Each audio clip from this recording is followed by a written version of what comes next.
What's up, everybody? Jensen Cummings here. Thank you, as always, for tuning in. Today is Best Served Podcast 227. I love the title of this one. We're talking being a recovering restaurateur with Shanita McAfee-Bryant. This is Best Served Together, Volume 1. We are focusing on some of the work of the Independent Restaurant Coalition. This is Episode 1. And really, we're going to be talking about kind of the perspective of a recovering restaurateur that is now really coaching people on their journey, potentially out of food insecurity into the food ecosystem and potentially into restaurants. And we need to really understand that if we are saving restaurants, what does that actually mean? Who is it that we are serving? And so I'm excited to have Shanita speak on that. So let's bring Shanita McAfee-Bryant in here. Good to see you today. You too. All right. So you are the executive director, founder of the Prospect Urban Eatery, Kansas City, Missouri. Tell everybody quickly kind of what can they expect? What is the work that you're doing at the Prospect Urban Eatery? So eventually we're going to switch into culinary training. But right now with COVID and just things just kind of slowed up in terms of us getting our building and securing all of that because we're going into an accelerator, which would be an old school building. And then the school district wasn't sure if they were going to have to use it and blah, blah, blah, blah, blah, blah, blah. Right. So we switched into recovery meals, and that just started with a group of chefs. We thought, we'll just feed staff. Like, these chefs have staff, people working in their restaurants. They're not going to be getting a paycheck. And then it just kind of grew into this whole thing where it's like, oh, shoot, it's more than just staff of restaurateurs that are not getting a paycheck, that do not have access to food, who actually need nutrient-dense, healthy meals in this like weird space that we're in. So we have just really been focusing on that and building out our initiatives and working on other projects where we can just really focus on getting people fed right now. And so that's what I want to focus on for you, recovering restaurateur. By the way, I was stealing that. I absolutely love that. I feel like that myself, where we love restaurants, we hate restaurants, and every emotion in between because of our personal experiences. And so as you're thinking about the landscape now, the vulnerability of a restaurant has been massively exposed. The business model itself has been exposed, and there's need for a new opportunity within this. We can't just incrementally keep kind of improving things. We have to almost wipe the slate clean. Hopefully that doesn't mean every restaurant has to close, but we need to wipe the slate clean in the model. And so you are talking about the people that work within restaurants. We are here to be of service, hospitality, and to feed others, yet often we cannot do that for ourselves. And so when you think about the restaurants, what parts of the restaurants are worth saving and what parts do we need to evolve? But let's start with what's worth saving. What do you want to focus on in the future? Of course, is the food. We do a lot. It's an artistic expression for a lot of us. It's a way for us to, explore our creativity. So that part is not the issue. I love the food aspect of it. I love the fact that over the last 23 years, I have experienced, there's people who I have done their baby shower, their first grade graduation. They're, I'm following some of these kids all the way up to high school graduation, because that's how long we've been a part of each other's family. That's the beautiful part of it. But then the piece that has got to go away is the value for service. And I think that a lot of people learned that during the first few weeks of the shutdown, when restaurants weren't open and you couldn't go to your favorite local spot or your favorite chef and get your carry out. So much of your family meal preparation was on you. And you saw it if you're on social media. Everybody was complaining, oh my God, if I cook another meal. Oh my God, if I wash another dish. Oh God, I don't want to go to the grocery store anymore. They're in that space of it. Yeah. So I think we've got to get in this industry, we've got to get down to taking care of the people, and not the people that are the customers, the people who are providing the day-to-day inner workings of the restaurant, from the dishwasher to the front of the house manager. We've got to start treating our staff equitably. And it doesn't make sense to me that in 2020, some restaurants are still paying people $7, $8, $9, and $10 an hour. I don't know how you expect anybody to take care of anything for $10 an hour. And I think a living wage would break that cycle of like people coming in and out the door. because people are always looking for the next best thing, get more hours here. I think that as we move past COVID, I would like to see us take care of our people so that that anxiety goes away and they can focus on doing their job. Yeah, everyone's in fight or flight mode, right? You're constantly in an anxious state, in a scarcity mindset versus that abundance mindset. It's a big, big thing for me. I'm really, really focused on that as the conversations that we're having. And so for you then, now you're talking about the culinary coaching and the coaching model that you're looking to move towards. How do you ingrain that at the very onset of somebody looking to get into the restaurant? Because sometimes it's hard when you've been in the machine so long, you've been grinding so long that it's hard to see the forest through the trees. It's hard to understand how you actually shift that model. And you're so stuck in the, I need to be at 9% labor. I can't pay that person $1 more, $1.50 more, $2 more an hour. And then we start to vilify the people versus recognizing that the system is completely broken and we need that perspective, which is why, again, recovering restaurateurs, like, you're still in it, yet you have this perspective to actually see even your own mistakes, I'm sure, throughout your 23 years as well, just like I do. So let's go there. Let's start with somebody who's going to be opening a restaurant, because you're going to coach them. The recovering part, I allowed myself, to take time off during COVID. For the first few weeks, I, watched The Tiger King and all of the things. I watched all of Netflix and gained 20 pounds because I was making cinnamon rolls and cookies, and I really allowed myself to enjoy myself. Then the creative part of myself was refreshed, and I was able to kind of get some perspective and not feel so like, this brick wall, I've got my hands on it.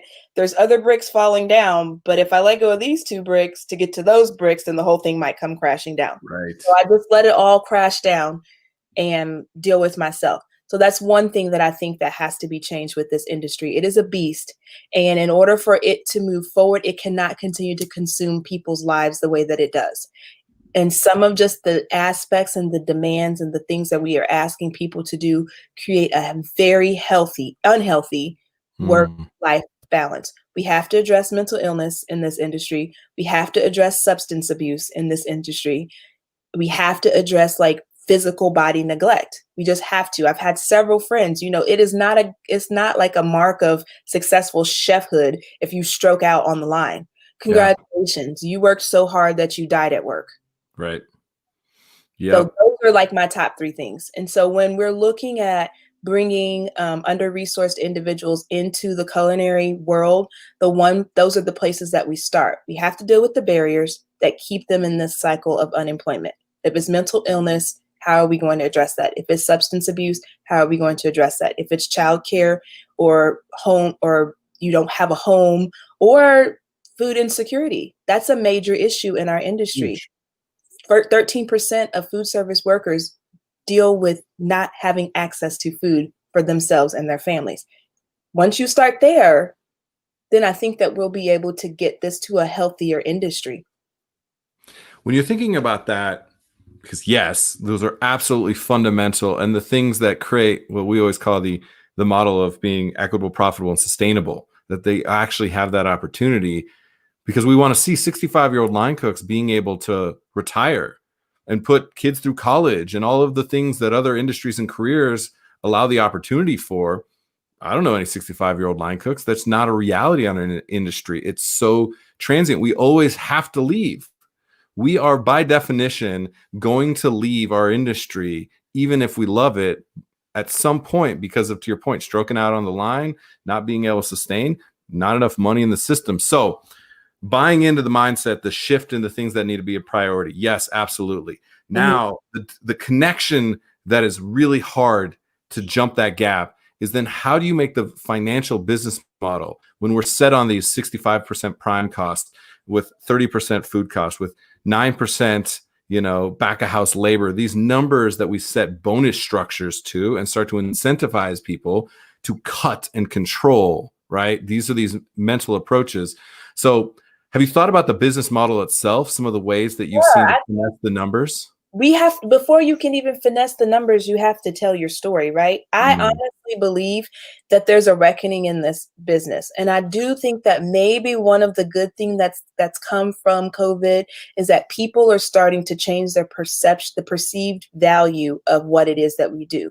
So that's like what I call the Food Network phenomenon, right? It was when right. Food Network started when I was in culinary school, it was for culinarians. It was not for your mom and pop people. I did Right. not know non-chef friends who were sitting down watching Iron Chef with subtitles. They just weren't doing that. We were doing that because we were getting inspired.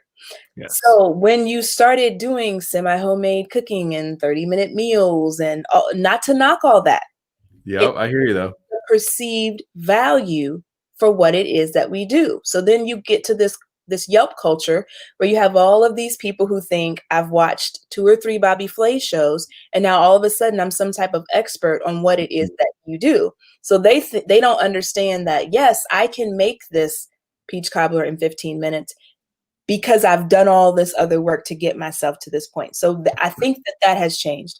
And then secondly, I think that people have switched as a result of this pandemic to being very cautious and concerned about what it is they eat, Mm, where it comes from, what is it, how is it processed, how is it grown, what did you put on it.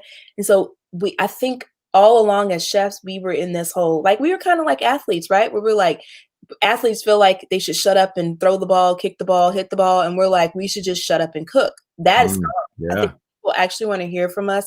And how you can get into that money model is you have to tell the story. My collard greens cost more because they are grown by said organization. Said Hmm. organization's mission is to take homeless people off of the street and teach them how to farm. Or said organization is providing free and fresh produce to under-resourced people in food deserts. That is why my greens cost more. My cow cost more. My steak is more expensive because I'm getting it from a woman-owned farm in a small part of the town. That we have to do that. We have to do that. We have to stop being so afraid to tell the story and support the ecosystem, support the rest of the people and the small farmers because they need us. We're all very interdependent and we all need each other in order to pull out of this. I love that. We actually, just a couple of days ago, we're talking about Chef Eric at Virtue in Chicago, who does an amazing job of telling the story of the collard greens. And I'm listening to the story. I'm literally about to book my flight. I don't even know anything about anything else about the restaurant. I do, but I don't. All I know is the collard greens sound so compelling to me that I need them no matter what. I don't care if they cost $30 because I'm buying the story and the feeling and the emotional connection to another human being, his ancestry, the history of that dish, the injustice of how that dish became what it is, and all of the things in between I think are super important. You say Right. something that I think is really impactful. Don't ask why healthy food is expensive. Ask why junk food is so cheap, right? You have that big and bold on your website, which is kind of born of initiative that Michelle Obama was really, really focused on, is the farm bill and certain ways that we incentivize cheap crap food Mhm, then makes it more difficult because people will say, well, I can buy the same thing for a quarter of the price. It's not the same thing. mhm. And even that, they're sometimes hacking the name to take and siphon the attention from something that was actually curated, cultivated, grown thoughtfully. And that is a huge, huge issue. So talk about why that's an important kind of pillar of your work.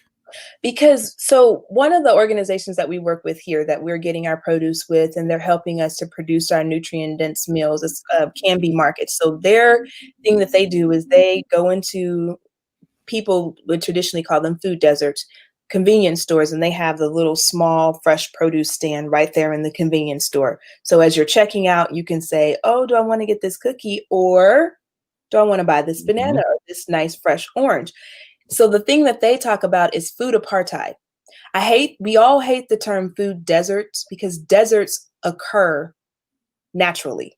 So these are not Correct. food deserts. They didn't just naturally not have a grocery store. They didn't just naturally not have access to um, fresh fruits and vegetables. It's food apartheid. It's a system that was set up so that they don't have access to those things. And why? Because of lobbyists and big business. And that's, as we were getting this Independent Restaurant Coalition and other, James Beard and the Chefs Coalition, we all have to kind of use our collective voice to say, hey, this is not okay.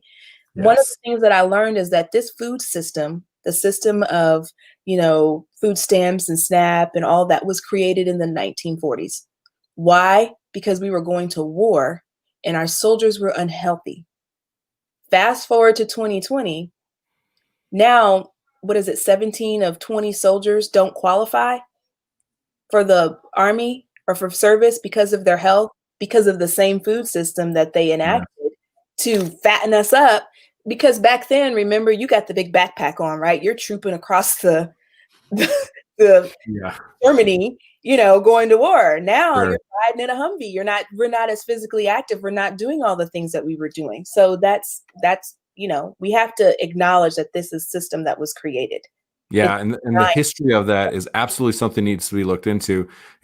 Subsidies for food products, especially, soybean, corn, wheat, was born out of the Great Depression, and it made sense they just needed calories, something to survive. There was no health benefit. There was a survival benefit, fundamentally and absolutely. There was not a sustainable long-term health benefit. Right. Yet now, all of a sudden, those products were so inexpensive, and then farmers shift to monoculture, and it created a system.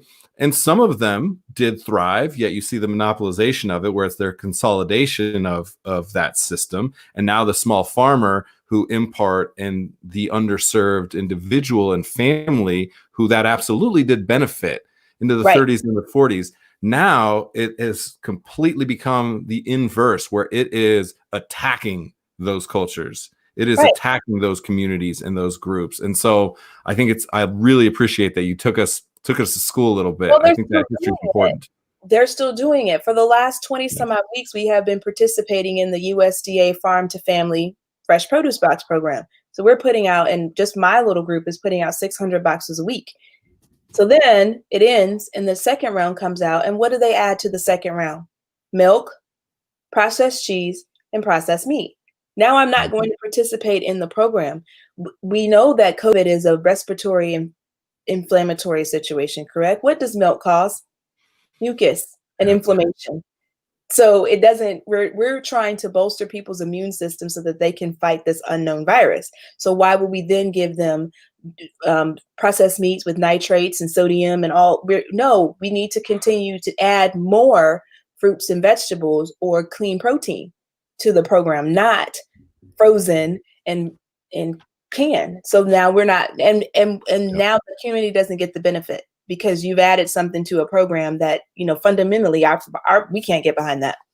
Yeah. I want to get your perspective on this, as it definitely feels like the responsibility and the opportunity for chefs to shift from doing cool shit on a plate to really being leaders within their community, within both culture and commerce. Absolutely. And I think that what you're laying out for us right now is that it can't be about teaching cooks just how to make a foie gras torchon. That was super sexy when we came up. It was the thing we wanted to do, but now for her generation, for her generation, we have to focus on being really compelled just to put a beautiful turnip on the plate, because that turnip has a story and you are connected to the farmer, to the soil, to that community, to the commerce and culture created by that. It's a different narrative. So for you, take us there. When you're thinking about the ability to train future chefs and not have it be all the cool stuff that we came up with seeing on Food Network or wherever it might have been, it now has to be the responsible initiatives that we're taking and making that cool. Okay, so she came in at a good point. And this is something I don't talk about, but I got to walk it like I talk it, right? So she was a preemie, 4 pounds, 4 ounces. And when I nursed her and still ran the restaurant. When she was 17 months old, we found out that her trachea and her esophagus were malformed. So anytime that we were giving her solid food, it was going into her lungs and she was aspirating.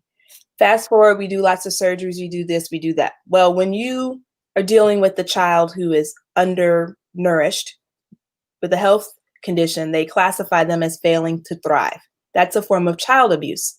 So they put you in what is called a weight management clinic. So here I am, a professional in a weight management clinic. I have people trying to tell me how to feed my child when I feed people for a living. And so with all of the stress and anxiety that came with that program, we created bad habits with her because their whole thing was that she's not gaining weight, she's not gaining weight, she's not gaining weight, she's not gaining weight. So she's got a feeding tube. They're pumping her full of Ensure. And then they're like, just feed her. If she wants to eat cookies at 3 a.m, just give her cookies at 3 a.m. Well, I had a friend who was a nurse at the Children's Hospital. And so we were talking about this, and she works in the other weight management clinic. She said, most of the children in my clinic come from your clinic. Now they're 10. They have juvenile diabetes. Yeah. They're obese.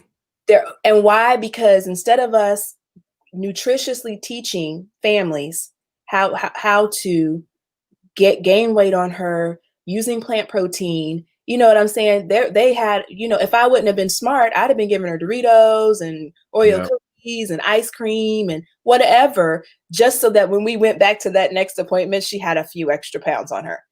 And so that's the responsibility of the chefs. We have to partner with other community organizations and get into this thing of nutritional literacy. I don't think that people even know anymore how to nutritionally feed their families. It's just gone away from people's mind. We're in this culture of just eat. Let me just get something on the table and just eat. I look at people's plates on Facebook. I'm like, that is all carbs and sugar. You serve your kids spaghetti with pasta and then meatballs and then garlic bread. Is there a vegetable? Maybe you could substitute the pasta for spaghetti squash. No, it's carbs and bread and sugar. And then we're wondering why, children are having learning disabilities and people are struggling to pay attention it all comes down to what we eat. Yeah. And I think there's a couple things at play to unpack with what you just said. One, in the restaurant, we also don't understand food. We just look at a list of ingredients and say, well, that's cheap enough that I can make my food cost. I can put enough food on the plate because center of the plate, I need to have 10 ounces of protein and then just fill in the rest and then be super creative and do some geeky stuff that then drives the price of that item up versus fundamentally what's on the plate driving the price of that up and the labor that goes into that being able to make it an appropriate price. So I think that's super important. And then the next part of what you said that I think is fundamental that we don't think about. If we're not investing in her ability to thrive and to have a healthy relationship with food, then all the cool stuff that you want to cook, all the interesting ingredients that you want to bring forth, if it's not spaghetti, meatballs, and garlic bread, they're not going to care about it. And you no longer have an actual customer base. Let's just get really practical. They're not going to want the interesting chef-driven cuisine. So there's a really practical approach that chefs need to be thinking about. So to your point, that's the responsibility. How do we get chefs to really understand that? What's the unlock for that? Because we've just been in this single-minded, blinders on, running down the track, running through walls, saying, this is what's cool, this is what I aspire to. And now if we have to aspire the other direction, it's not more stuff on the plate, it's less stuff on the plate. I think we've all been so singularly focused, like what you said. I'm worried about my food costs, I'm worried about my labor costs, I'm worried about this. I need to make these benchmarks so I can catch my bonus, so I can get my this, so I can get my that. And so I think that it's going to be up to us now. Everybody's listening. We're going to have to shift the culture. We're going to have to change the culture. When the F&B comes to you, like, no, I can't make that. And we have a responsibility to do better. Because even on the flip side of that, you get to people who are under-resourced and they're now relying on a homeless shelter or a food pantry to nourish them. And guess what they can't get rid of? The fruits and vegetables. Yeah. People want the cheese whiz and the crackers so we're not even, while we're bamming and sprinkling salt and doing all this cool thing, we're not really impacting anybody's lives for the good. So we kind of have to be responsible for telling the story. That's it. And holding people accountable. Yeah. And holding people accountable. Yeah, ourselves included. I could not agree more. I really appreciate this perspectives. For this last moment, I just wanted to throw a couple names on the screen because we're all about acknowledging others. You have an amazing crew of powerful and inspired and inspiring leaders in our industry that also happen to be women of color, but pure, full stop, leaders in our industry. And this really got started with Rosh, who we had on and started to connect us into your whole ecosystem. And then we were able to bring and have Erica Klein on the show, who also just powerhouse and down there in Florida. And then also Vicky with Pro Kitchen Hub as well was on. And so, which has led us to you. These three women and so many others that you get to interact with. You know, tell us why you all have galvanized and kind of the mission that you all have. Well, first I have to say that Erica and I have known each other since I was an apprentice. So I met her in my first apprentice job and as her first executive pastry chef job. So that's how long we've been in each other's life. So maybe I was 17. So that I met her at the very, very beginning of my career. And it was a blessing because Steve Zimmerman was our executive chef at the Lodge of the Four Seasons at the Lake of the Ozarks, of all places. Two Black girls in a shop at the Lake of the Ozarks. That's where we were. But my parents had a barbecue restaurant and he used to come there and get my mom's sweet potato pie all the time. And he felt that it was important for my career for me to connect with her. And look where we are now. Clearly. Yeah. And then that's because back then there weren't many of us, first of all, women, second of all, Black women. So just connecting with her. And then that's just created this whole network and spider web of amazing people that you can lean on, in our little text messages. And that you're not in this whole thing by yourself. Because sometimes you do in this industry feel like, geez, is it just me? Oh, yeah. You're definitely on an island. I so appreciate that. I am so looking forward to seeing what each of you individually and you as a collective bring to push this industry into a completely new landscape. It has to be new. We can't just keep putting. We can't go back to business. We can't go back. We just can't. It was a broken system. We need to, it's like a dysfunctional relationship. Let's acknowledge that it wasn't working and let's work together to form something that works better for the collective, not just for the people at the top. That's it. Shanita McAfee-Bryant at the Prospect Urban Eatery in Kansas City. Thank you so much for sharing with us. Thank you for having me. Bye. All right, we're going to give you mom back. Thank you so much. Have a great day. Thank you. All right, everyone. That was Chef Shanita Bryant. Amazing insights into what we need to do, because if we are going to save restaurants, we need to understand what we're saving, what's worth saving, who is worth saving, why we do what we do, and create a new model, because this is the opportunity. It's going to come through a lot of pain and heartache and struggle, and it is, and we already see it, and there is unfortunately more to come. Yet the work that needs to happen is happening all over in the interactions we have within the restaurants, within our communities, and then now with what's happening in the Independent Restaurant Coalition and their work on the Restaurants Act. Hashtag Save Restaurants. Sophie, let's throw that up. Get into that hashtag, support restaurants, and start to let people know, again, what it is that you want to see supported. Throw your weight, your name, your voice behind what's happening, and also let the restaurant industry, restaurateurs know, I want to save restaurants, and this is the part of the restaurants that I am compelled and moved to save. And so we're dropping saverestaurants.com into the comments right now. Click on that link. It takes 20 seconds, and they have a great system automatically. Wherever you are in the country, it will push that to your state and local representatives. And I've gotten, responses from them. I know they're auto responses, but they know that there is millions of people, hopefully, that will support this act, because we need to get it through. Restaurants, if they do not get actual relief, not just another loan, actual relief, so many that we are talking to will not survive the winter. And we have to decide if restaurants are worth saving. And I hope that you within your community, the people that are part of this industry, are worth saving, and we create a new opportunity for them to survive and thrive. That is it for episode 1 of this volume 1 of the Independent Restaurant Coalition Focus. We're going to be on this all month. Actually, we have a second show today in 30 minutes that 3 p.m. Eastern time. 1 p.m. Mountain Time, we're going to have the one and only Andrew Zimmern, who's very much used his voice and celebrity out there and is very active speaking on the efforts of the Independent Restaurant Coalition, the IRC. So we are going to speak with him a little bit more on why save restaurants. And you will see this channel Tuesdays at 2 p.m. Eastern Time through the rest of the month of October, likely into November. We have Nina Compton down in New Orleans, who's going to be on, Bobby Stuckey, who's absolutely been leading the way, and Caroline Glover, also all active members in leadership of the Independent Restaurant Coalition. We're going to speak with all of them because restaurants are, once again, fundamentally pillars of both culture and commerce in their community. I am a broken record. I'm going to say it again and again and again because it's true and it matters. That's it for today. Appreciate you all, as always, for tuning in. Cheers.